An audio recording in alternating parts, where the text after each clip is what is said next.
Hey, this is Matt once again. Welcome back to another review. There's another paid request for Jonathan Lindsay for another Batman the Animated Series episode. And this is for the two-parter Cat and Claw, which introduced Catwoman into the show. Now, for those interested in requesting pretty much any type of videos, feel free to send them either directly to my PayPal or join my Patreon. Both links are down below in the info box. I will try to get to it as soon as I can. As I'm watching this, I'm listening to Catwoman's voice. I went, this voice sounds familiar. And then I look at the credits. I go, oh shit, it's Adrienne Barbeau. Adrienne Barbeau worked with John Carpenter in The Fog, Escape from New York. She was in the Wes Craven film Swamp Thing. I like Adrienne Barbeau, and it was cool to see her or hear her. She was also in Creepshow, great segment in Creepshow called The Crate. Love Adrienne Barbeau, so it was cool. That was a really neat choice to have as Catwoman. And then the villain, Red Claw, I'm like, she sounds familiar too. And it's Kate Mulgrew, Captain Janeway from Star Trek Voyager. I'm like, oh shit, Adrienne Barbeau and Kate Mulgrew, that's pretty cool. Now, this two-part episode, it was fine. I didn't have a lot of issues with it. Introduction of Catwoman, the cat burglar, has his cat with her. You get some nice pieces of direction. Like you see a shot of the cat's eyes, and the eyes stay there, and then fades into this thing that's going to be stolen, and the cat sees the lasers, and the way that's juxtaposed, if I could learn to fucking talk, the way that's blended together is what I'm saying, because I can't fucking talk right. That was cool to see, and then how the cat helps her steal the shit, and the flirtatious behavior between her and Batman. It was interesting to see Batman act that way. Batman saves the cat, and then the cat goes up to her and she blows a kiss to Batman, and Batman watches her leave, and Batman whistles. I don't know if that's out of character for Batman. It's not typical, but it was kind of fun to see. And of course, the way Catwoman looks, I don't blame him. Meanwhile, Bruce Wayne is in one of those auctions where you gotta sell yourself, and Selena Kyle buys him for $10,000. But she just wants, hey, I want the land for the mountain lions, and Bruce is like, hey, I'll help you out. The actual story is that Red Claw and her gang, they were going to get this train, they get this viral plague, and that train portion comes into part two. This one is more setting that up. Catwoman goes in to take pictures. Very sexy looking lady. I mean, it's cartoon, but very sexy looking. I tap it.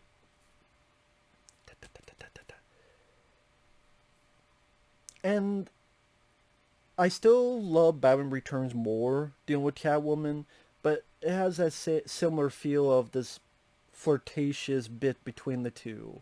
Like Batman saves Catwoman and she kisses him, but then flips Batman over. You never trifle with the affections of a woman. And the way Batman kind of takes it in good measure shows that, there's a bit of a bond going on between the two. And as a part two, that's where you get the train hijacking. And, sometimes it's just fun to see Batman punch the shit out of people. Like he's punching them off the train. You don't punch me? I'm an equal opportunity crime fighter. Which sounds like a line that would be today. But I mean, yeah, it makes sense that, yeah, I'm going to punch you no matter if you're a man or a woman or both.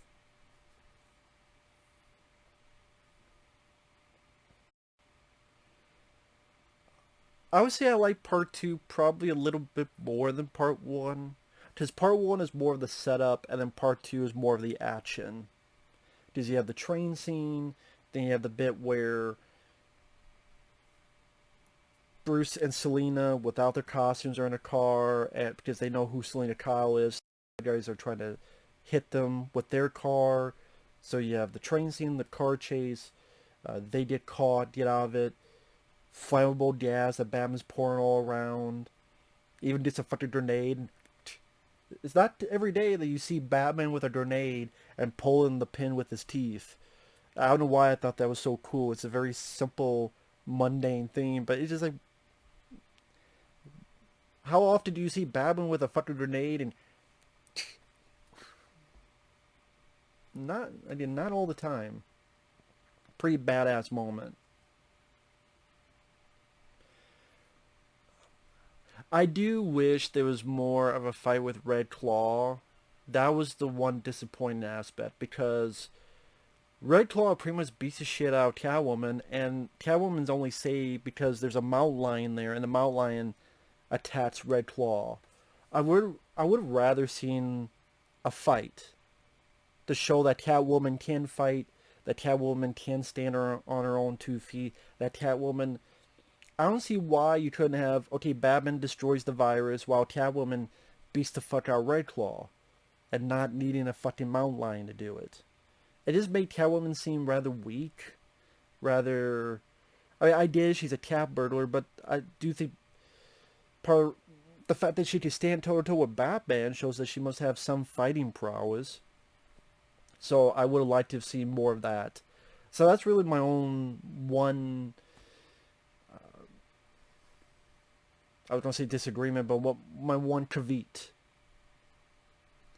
my one issue is the way Red Claw gets taken out, so to speak, gets stopped. It's like, yeah, just have Catwoman beat the shit out of her.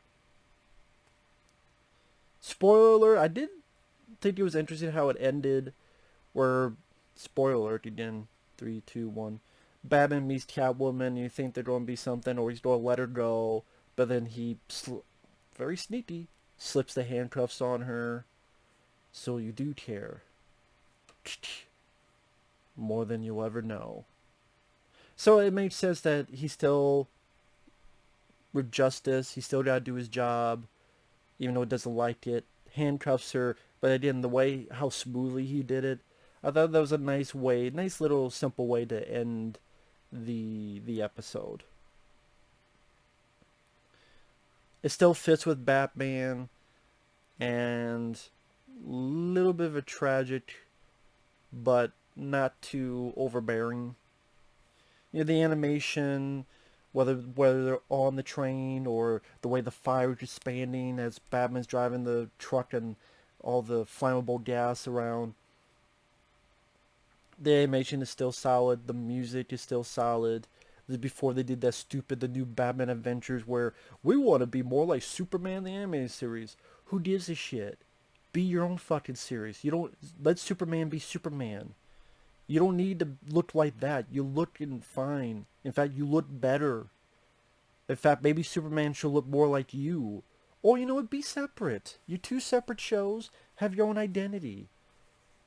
And fuck Robin, fuck Batgirl, you know. But anyway, I already talked about that. The new Batman Adventures I'm not a fan of when they change shit.